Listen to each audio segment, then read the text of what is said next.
अस्सलामुअलैकुम everyone, welcome to my channel, welcome to another vlog. I hope आप सब ठीक होंगे। हम लोग भी अल्हम्दुलिल्लाह ठीक हैं। आज ही मैं जा रही हूँ अपने शहज़ादे के साथ कुछ ग्रोसरीज़ करने। मैं तकरीबन पैदल ही चले जाती हूँ और मेरी कोशिश ये होती है कि मैं मॉर्निंग में जाऊँ, लाइक बहुत ज़्यादा लेट ना करूँ, क्योंकि आजकल बहुत ज़्यादा गर्मी जो है वो बढ़ गई है। और मैंने ज़ावियार के लिए कैप ले ली थी ताकि उसको धूप ना लगे, तो इस वजह से फिर मैंने कैप के साथ उसको लेके गई हूँ, तो थोड़ी बचत हो जाएगी। तो यहाँ पर हम आए थे कुछ मैंने लेनी थी, वेजिटेबल लेनी थी, इसके अलावा चिकन लेना था। तो मैंने सोचा कि मैं ख़ुद जाऊँ, देखूँ। समटाइम्स खुद जाना भी अच्छा लगता है, वैसे भी एक तो वॉक भी हो जाती है, दूसरा ये कि मैं देख लेती हूँ कोई अच्छी सब्ज़ी अगर दिखे मिले तो मैं बना लेती हूँ। मुझे आजकल टिंडियाँ बड़ी पसंद आ रही हैं। हमारी ज़ुबान में हम उसको चपनियाँ भी बोलते हैं, अब मुझे नहीं पता उसको क्या कहते हैं। इसके अलावा घिया तोरी, इस तरह की सब्ज़ियाँ ना बड़ी ठंडी होती हैं और स्टमक के लिए भी अच्छी होती हैं। पिछले दिनों मैंने ये दोनों सब्ज़ियाँ खाई हैं अपने लिए स्पेशली बनाकर। बच्चों के लिए मैं कुछ और बना लेती थी। घर में मिर्चें ख़त्म हुई हुई थी, टमेटोज़ ख़त्म हुए हुए थे, चिकन लिया। उसके बाद हम आज आगे थे ग्रोसरी सेक्शन में। यहाँ पे ज़ावियार को ना इसके ऊपर कॉकरोच नज़र आ रहा था, तो बड़ा खुश हो रहा था। तो यहाँ पर जी मैं आई थी, बच्चों के स्नैक्स ख़त्म हुए हुए थे, सोचा थोड़े स्नैक्स ले लूँ। केचप नहीं थी और एक दो और चीज़ें मुझे लेनी थी। मैंने एक ट्रैश बिन देखी थी यहाँ पर, मैंने सोचा वो ले लेती हूँ, जो किचन में गीला कचरा होता है ना उसके लिए। आगे चल के दिखाऊंगी। सो यहाँ पर मैं देख रही थी केचप, और जो जो मुझे याद आता जा रहा था, बहुत ज़्यादा चीज़ें नहीं थी, चंद बेसिक चीज़ें थी। और वैसे भी जैसे मैंने अब आपको बताया कि अभी हम लाहौर जा रहे हैं, तो मेरी कोशिश ये है कि मैं ग्रोसरीज़ वगैरह स्टॉक ना करूं, क्योंकि फिर ख़राब हो जाती है। तो यहाँ पर बच्चों ने मुझे कुछ फरमाइश की हुई थी कि मामा स्नैक्स लेके आइएगा। हर किसी की मैंने लिस्ट सुन ली थी और वही चीज़ें मैं यहाँ पर ढूंढ रही थी। ज़ावियार अपनी चीज़ें कलेक्ट करता जा रहा था और ये बहुत ज़्यादा तंग करता है। इसका होता है ये भी उठा लूँ वो भी उठा लूँ, तो मैं ऐसे कहती हूँ नहीं, सिर्फ 2 चीज़ें अलाउड हैं आपको, या 3 चीज़ें अलाउड हैं। लेकिन ज़ावियार जो है ना, छोटा है ना, थोड़ी फरमाइशें ज़्यादा करने लग जाता है। खैर, जैसे ही मैं घर आई हूँ, बच्चों ने मुझे सांस नहीं लेने दिया और देखना शुरू कर दिया बैग में कि मम्मा क्या क्या कुछ लेके आई हैं। फ़ौरन से अपनी चीज़ें निकालनी शुरू कर दी और देखना शुरू कर दिया। बच्चों को बस एक्साइटमेंट ही बहुत होती है। साथ में एक मैं कपकेक का डिब्बा ले आई थी, साथ में एक डोनट का डिब्बा ले आई थी। ज़रा बच्चे खा लेते हैं, या स्कूल लेके जाना हो तो स्कूल भी लेके चले जाते हैं। लेकिन आजकल स्कूल लेके जा नहीं रहे, क्योंकि ये तकरीबन 12 बजे घर आ जाते हैं, पेपर हो रहे हैं ना। और यहाँ पर सब बच्चे अपनी अपनी चीज़ें निकाल रहे थे, तो मैं लेके आई थी ये ट्रैश बिन। ये मुझे बड़ी अच्छी लगी थी, मैंने देखी थी पिछली दफ़ा। इतनी कुछ स्टडी नहीं है, इतनी कोई मतलब अच्छी क्वालिटी वाली नहीं है, 120 रुपये की मिली है। लेकिन मैं ना बड़ी तंग हूँ आजकल। कचरा जो है ना, वो ऑफ कोर्स मैं ऑब्ज़र्व कर रही होती हूँ, तो किचन में ना गीला कचरा तो होता है जब हम बर्तन धोते हैं, सिंक में लाख आप चीज़ें सेपरेट करें, आप प्लेटें खाली करें, डस्टबिन में फेंकें, लेकिन सिंक में कुछ चीज़ें जमा हो जाती हैं। तो वो जब हम लोग दूसरी ट्रैश बिन में फेंकते हैं ना, तो बहुत मुश्किल होती है और पूरा कचरा जो है वो गीला हो जाता है, शॉपर भी लीक होने के चांसेस होते हैं। इसके अलावा जो डस्टबिन होती है ना, वो भी फिर गंदी हो जाती है। मैंने पिछले दिनों 2 दिन 3 दिन लगातार डस्टबिन धोई है अपनी ना, क्योंकि वो पानी उसमें उसके अंदर आ जाता था। अब पता नहीं कैसे बच्चे करते हैं। एक दो दफ़ा तो मैंने अपने बच्चों को देखा है, पता नहीं किस बच्चे ने ग्लास, आधा ग्लास पानी, मतलब थोड़ा सा पानी था, वो उसके अंदर डस्टबिन के अंदर फेंक दिया। मैंने कहा यहाँ पे क्यों फेंका है? तो आगे से कहने लगे वो ये वेस्ट करना था या ये ख़राब था, तो इस वजह से। तो मैंने फिर उन्होंने कहा नहीं, पानी नहीं डस्टबिन में फेंकते। अच्छा जी, तो यहाँ पर जी ये देखिए ज़ावियार आया, जूते शूते इधर ही फेंक दिए। मैंने कहा ज़ावियार अपने जूते वापस क्यों नहीं रखने, चलें अपने जूते वापस रखें। तो माशाल्लाह देखिए वो शू रैक में वापस रखने गया। अब मैं इसकी हैंड वॉश करवाऊँगी और फिर ये अपनी कैंडीज़ वगैरह इंजॉय करेगा। तो ये है जी ट्रैश बिन, मैंने ये रखी है कि मैं सिंक में रखूँगी, और जितना भी सिंक का ट्रैश होगा जो थोड़ा वेट होगा वो मैं इसके अंदर रखूँगी। और बाहर के मुल्कों में भी जो ट्रैश बिन्स होती हैं किचन के अंदर स्पेशली, एक होती हैं ड्राई गार्बेज फेंकने के लिए, एक होती हैं वेट गार्बेज फेंकने के लिए, और उनके बैग्स के कलर्स भी डिफरेंट होते हैं। और इसी तरह जो घर के बाहर ट्रैश बिन्स होती हैं वो भी वेट की और होती हैं, ड्राई की और होती हैं। जितनी भी पैकिंग है, कार्डबोर्ड हैं आपके, वो अलग होते हैं, प्लास्टिक अलग होता है, इस तरह से। खैर यहाँ पर तो इस तरह की चीज़ों को फॉलो नहीं किया जाता, लेकिन घर के अंदर ये मैं कर सकती हूँ कि पूरा वो बड़ी डस्टबिन ख़राब होने और गीली होने से बेहतर ये है कि ये छोटा सा शॉपर इसके अंदर चढ़ाया और इसको डेली के डेली खाली कर दिया। हमारे घर के बिल्कुल बाहर ही गार्बेज की वो है बिन, तो वो मैं ऐसे ही अपने काम करते करते भी उसके अंदर फेंक सकती हूँ। सो अब मैंने सोचा है कि इसमें मैं ना अपना वेट जो भी जितना भी ट्रैश है वो रखा करूँगी। एनीवेज़, यहाँ पर मैं बना रही हूँ चावल। आज मैं बना रही हूँ pulao biryani type mix. Recipe आपको साथ साथ दिखाती जाऊँगी और यहाँ पर मैं आपके साथ कुछ चीज़ें शेयर करना चाहती हूँ। जैसा आपने थंबनेल में देखा कि मेरे हस्बैंड मुझे मैके नहीं जाने देते। आई डोंट नो व्हाई, उन्हें मुझ पे क्या ट्रस्ट नहीं है, क्या नहीं है। वो सुनेंगे तो वो हैरान होंगे और कहेंगे आपने ऐसा क्यों कहा? लेकिन मैं आपको बताती हूँ ट्रस्ट क्यों नहीं है। देखें, मेरे हस्बैंड जो है ना वो बहुत डरते हैं बच्चों के मामले में। मैंने आपको कई दफ़ा कहा है कि अगर मेरी शादी मेरे हस्बैंड से ना होती, किसी और से हो जाती, तो शायद मैं इतनी अच्छी माँ नहीं होती जितनी मैं कोशिश तो करती हूँ। हर इंसान अपने आप को तो बेस्ट ही समझता है, लेकिन जितनी कोशिश मैं करती हूँ तो शायद मैं इसका हाफ़ करती, क्योंकि मैंने अपने हस्बैंड से बहुत चीज़ें सीखी हैं और उन्होंने मुझे पेरेंटिंग पे बहुत चीज़ें सिखाई हैं। उनकी अम्मी ने उनकी बहुत अच्छी तरबियत करने की कोशिश की और उनके घर में जो असूल थे वो लोग उससे बिल्कुल भी बाहर नहीं जाते थे। अपने असूलों पे कोई कॉम्प्रोमाइज़ नहीं होता था। उनके घर के कुछ असूल मुझे बहुत ज़्यादा पसंद आते थे। जैसे-जैसे मैंने उनके घर की चीज़ें देखी, जैसे अपने बच्चों को लेकर था। अंकल आंटी जो थे वो अपने बच्चों को लेके बहुत पॉसेसिव थे, बहुत कॉन्शियस थे। इनकी रिस्पेक्ट कहीं पे कम नहीं होनी चाहिए। फैमिली में कोई बंदा इनको डाँट नहीं सकता, कोई बंदा इनको मार तो बिल्कुल भी नहीं सकता। आपको हमारे बच्चे से कोई शिकायत है तो आपने हमें बताना है, हम उसको मना करेंगे या डाँटेंगे।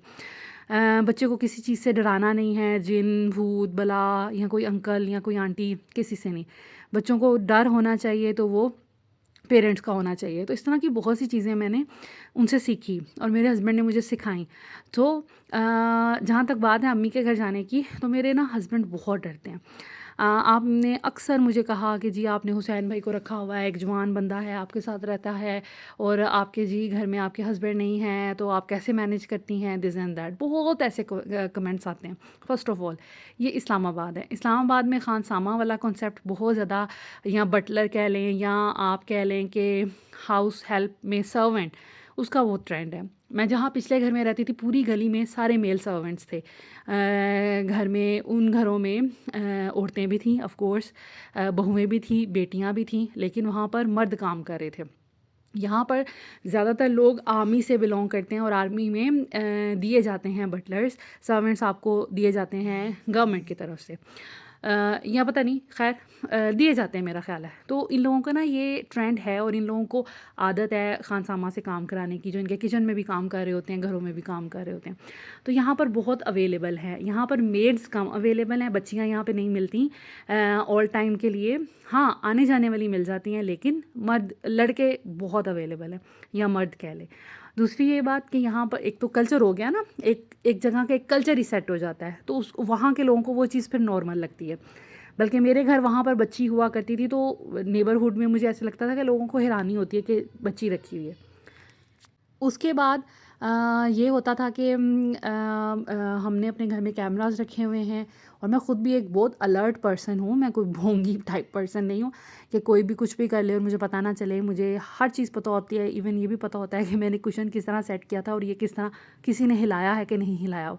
तो मैं अपनी आँखें, अपने कान, अपना दिमाग जो है वो खुला रखती हूँ और अपनी सिक्योरिटी भी मुझे पता है मैंने कैसे करनी है, मैंने अपने बच्चों की सिक्योरिटी भी कैसे करनी है वो मुझे पता है, और मेरे हस्बैंड ने भी मुझे बहुत ट्रेन किया है।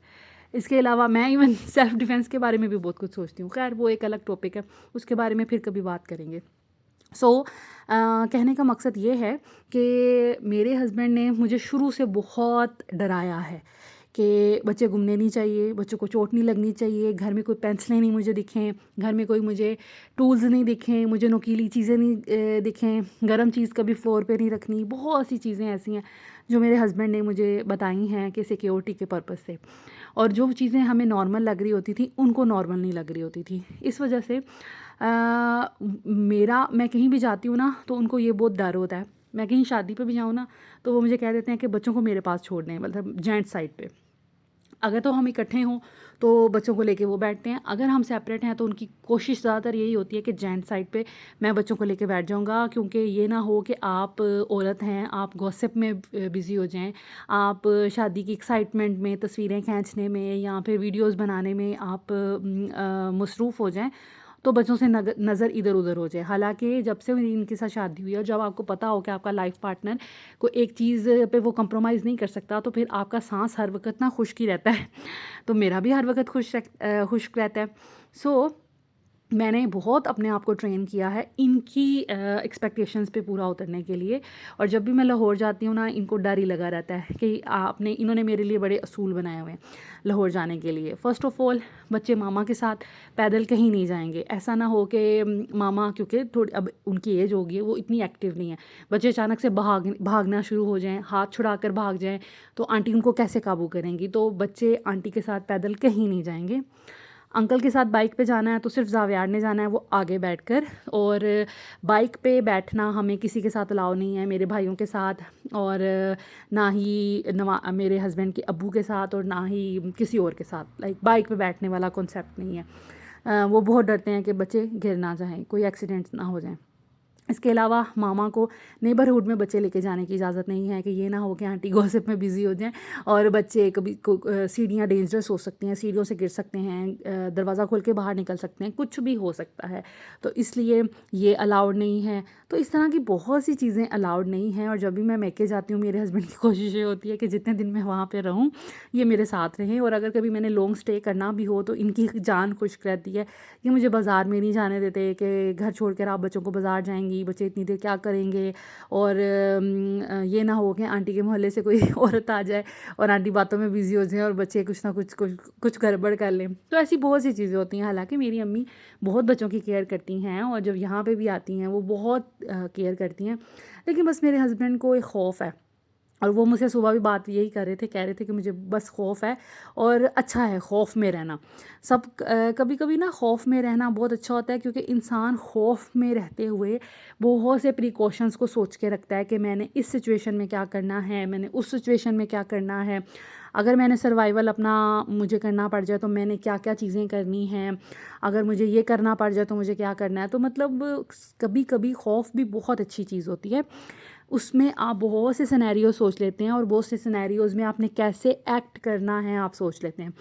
तो अभी भी मुझे इंस्ट्रक्शंस दे रहे थे कि आपने जाना है, आपने ये नहीं करना, आपने वो नहीं करना। तो मैंने इन्हें कहा कि हमें मेरी और आपकी शादी को 11 साल हो गए हैं, और अब मुझे पता चल गया है कि मैंने क्या चीज़ कैसे करनी है। मैंने अपने आप को बहुत चेंज करने की कोशिश की है। पहले मैं जो लापरवाह किस्म की इंसान थी, अब मैं बहुत ज़्यादा ज़िम्मेदार हो गई हूँ। अब तो एटलीस्ट आपको ऐसा नहीं कहना चाहिए और अब मुझ पर ट्रस्ट करना चाहिए। तो वो हंसने लगे कि कहते नहीं, ट्रस्ट तो मैं करता हूँ, मुझे पता है आप बहुत मेहनती माँ हैं, लेकिन फिर भी कभी कभी होता है कि इंसान ना एंटरटेनमेंट में बिज़ी हो जाता है, तो बच्चे ना निगलेक्ट हो जाएं। सो इसीलिए मैं बहुत कम ससुराल जाती हूँ, अब सॉरी मैके जाती हूँ। और जब भी जाती हूँ ये मेरे साथ जाते हैं, और अब इनको टेंशन लगी हुई है कि मैंने अकेले जाना है। एनीवेज़ ये है जी। मैं अपनी नेबर के साथ आई थी। हम लोग बच्चों को लेके निकले थे बाहर। जहाँ हम पहले रहते थे पिछले घर में, वहाँ पे डिवॉर्सन हुआ करता था। वहाँ पे हम लोग अक्सर बारबेक्यू खाने जाते थे। अब तो पूरी वो फूड कोर्ट सा बन गया है। यहाँ पे इतनी चीज़ें आ गई हैं, इतने मज़े मज़े के खाने आ गए हैं, कोयटा कैफ़े भी आ गया है। हम बच्चों को लेके गए थे। पहले तो हमने बारबेक्यू खूब दबल के खाया, मज़ा आया। मुझे वैसे ही बारबेक्यू बहुत पसंद है। बड़ी बड़ी डिफरेंट तरह की चीज़ें मंगवाई। उसके बाद बच्चों की नज़र पड़ गई जी, यहाँ पे चॉकलेट पराठा भी मिलता है। बच्चों ने माशाल्लाह पहले 2 पराठे ऑर्डर किए, फिर उन्होंने 2 और ऑर्डर किए। खैर बच्चों ने बहुत मज़े से खाया। इतना खाना शौक़ से नहीं खाया जितना इन्होंने चॉकलेट पराठा शौक़ से खाया। और साथ में मैंने और मेरी फ्रेंड ने जो है, हम लोगों ने चाय ऑर्डर कर ली थी और हमने इतना खूब मज़ा किया। मौसम भी अच्छा था, बाहर बैठ के बड़ा इंजॉय हम लोगों ने किया, गप्पे शप्पे मारी, और बच्चे भी बहुत ज़्यादा खुश हो गए थे। तो बड़ा ही मज़ा आया। ये एरिया मुझे वैसे भी यहाँ का बारबेक्यू बहुत पसंद है। अगर आप लोग बहरिया टाउन DH में रहते हैं तो ज़रूर यहाँ पे कराची टिक्का के नाम से शॉप है, इनका खाइएगा। बारबेक्यू बहुत ज़बरदस्त होता है और इनकी कढ़ाई भी बहुत अच्छी थी। और ये टी कॉर्नर के नाम से, या पता नहीं टी टेरेस के नाम से एक रेस्टोरेंट था और ढाबा कह लें, कैफ़े कह लें। तो यहाँ का जो चॉकलेट पराठा था ना, वो बहुत अमेजिंग था। और चाय तो इनकी कोयटा वालों की बहुत ज़बरदस्त होती है। So this is it, this is all about today's video. अगर आज की वीडियो आपको अच्छी लगी हो तो प्लीज़ लाइक एंड शेयर कर दीजिएगा, चैनल को सब्सक्राइब कर दीजिएगा, बेल आइकन प्रेस कर दें ताकि आपको हर नई आने वाली वीडियो की नोटिफिकेशन सबसे पहले मिल जाए। इसी तरह मेरे साथ बने रहें और मेरी वीडियोज़ को देखा करें, पसंद किया करें। Thank you so much, take care, अल्लाह हाफिज़।